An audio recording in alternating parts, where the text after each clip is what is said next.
Right now, I'm standing in Bridgnorth in the middle of England, which is a beautiful little town, and I'm standing outside the smallest house in England that is currently occupied by my ex-PA. How are you doing? Yeah, long time. Thank you. Thank you for coming. Good to see you. What happened? How did you end up being my PA and then ended up being a full-time property investor with all these houses, including the smallest house in the country? So obviously I just started off as your PA, coming to all the crash courses. I was actually at the rent to rent crash course and I was interested in property, but didn't really know what to do. And you're in the back of the room with your laptop, hearing me talk about rent to rents and stuff, thinking, damn, I could do that. Exactly. Anyway, she quit, man. She left me and became financially free instead. So we'll talk more about that in a minute. But by the way, this area is banging. How did you get this deal? What happened? What's the story? So the story is, the landlady was trying to sell it. What does she want for it? 145. 145 is not bad though, is it really, for a house in this area? You're right, it's not bad, but the market's really suffering. Yeah, so, so it's not, it's a buyer's market at the minute. It is. It is.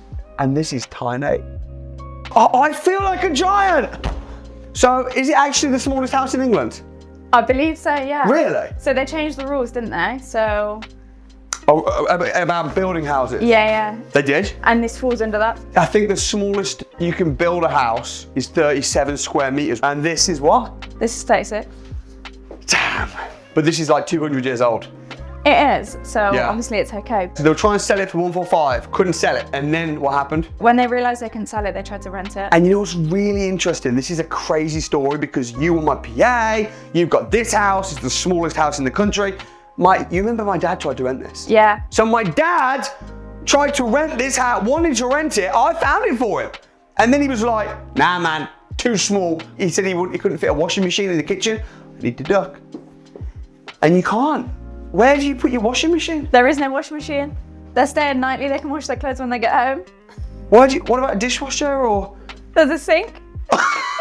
Okay, this is really small. So they were trying to rent it for how much? £600 a month. And they were trying to sell it for 145. Yeah. Couldn't do either, but you came along and said you'll do both. And then in 4 years, the plan is you'll buy it for 145. Yep. And you're gonna save up the money to buy it in the 4 years. Yeah. This is perfect. You're paying £600 a month for this. You're not living here, no? No. So how are you making money? Who's living here? So we rent it out Airbnb, booking.com and do nightly stays. We target contractors in the area, people that are just on holiday. The great thing about the area is it's countryside. There is no good season in the summer, bad season in the winter, it's all year round. So how much do you make profit for this on average in an average month? I think our worst month was £800 profit after we'd paid the rent, the fees, the cleaner and everything. Damn! Yeah. Oh, I love this. What a little gem. I'm so proud of you. Oh, thank you. Well done. True story, how long have I been trying to come around this house and do a little vlog? Ever since I got the keys. Right, and I've not been able to because it's been full. There've been guests every single day. I mean, there's guests here right now. There is a guest in right now. I had to message to see if we could come. She said, I'll buy you lunch if you can just let us come and film. All right, well, let's go upstairs. Yeah, let's do it. This is it. Wow, you've done it so nice though. Did you have to do it up? Did you have to spend a lot of money refurbishing it? It was in really good condition. Just first month's rent and just little furnishings. And I guess when you've got a house this small, like this bed takes up the entire of the upstairs. So how much time does it take managing a property like this? Because I know you've got like a lot of houses. So I probably spend about 20 minutes a week. And you manage it yourself? Yeah, completely manage it myself. Well, I manage it myself, but I have systems in place. Right. So I have cleaners come in, they have access to the system, they can see when people are checking in and checking out. That's the smart thing. A lot of people have cleaners, but then they have to micromanage the cleaners. But you've done it the proper way, so the cleaners have access to the calendar, and the calendar's all synchronized? All synchronized. Of course. We have a key safe outside, so the guests can come whatever time they want, let themselves in, they've got the code. So this is the shower. I mean, thank God I lost a lot of weight because I don't think I would have fit in this shower. This property, I saw this. I didn't even think about doing this as a lease option or a serviced accommodation. And I think a lot of people will have turned down this property. I bet this was on for just weeks and weeks, months and months. But you've come along and you've taken an unwanted property, one of the smallest houses in the entire country, and you've turned it into like a little gem. So big up, Leah. Oh, thank you. Big up, Leah. Thank you. I feel like for me, it was all about being educated. This was open to everybody, but it got rejected by so many people because they couldn't see the potential. And even though I was starting off as your PA, I'm marrying your best friend, your best man at our wedding next year. Yes! It was still about investing for me. You've got to invest in the training. And you did that? Yeah, 100%, and I'd do it again tomorrow. Biggest lesson from this entire experience? Always look for the opportunity as opposed to the problem. And never make excuses. There's always a way.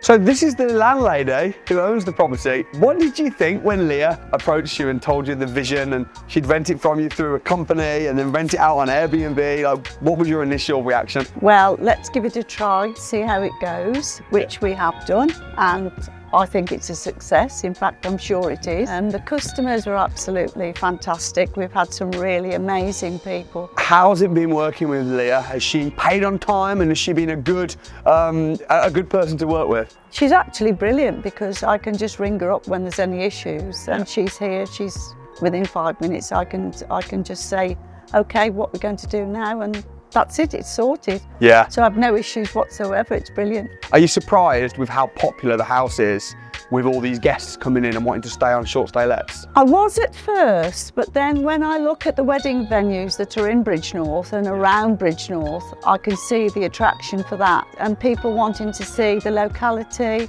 and where we actually are situated. And a lot of people are worried about putting their property on short stay lets, about like having big massive parties and stuff. You're not going to get a big massive party in this house, I guess, but I think one of the important things is, like, I know what Leah does, is she'll make them give their ID and stuff up front, vet them, when they come in, take their card details if there's any damages and things like that. Have you had any absolute nightmare horror stories in the house so far? It's been a year or so. We've only had one in the whole time. It wasn't that bad, to be fair. Did Leah deal with them? Yes. Good. She dealt with the whole situation. Good. And she was here to support me when we had to do the clearing up.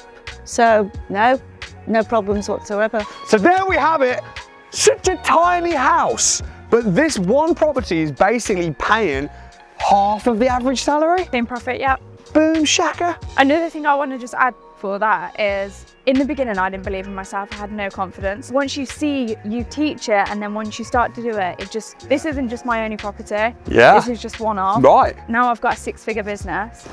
Go girl! All because of the crash course. I'm so impressed, honestly. If you want to come like Leah did, don't come and get a job and then start, no. Just come straight to the Property Investors Crash Course. £1. What would you say to someone thinking about coming to the crash course? Get on the website and book it now. Stop thinking about it. It's £1. You've got nothing to Yeah, do. I'll make it real easy. I'll leave a link in the description, okay? And I'll make it £1. Come and meet me, honestly. Let's spend a day together. Let's find you some hidden gems. Come meet me, link in bio. See you next time.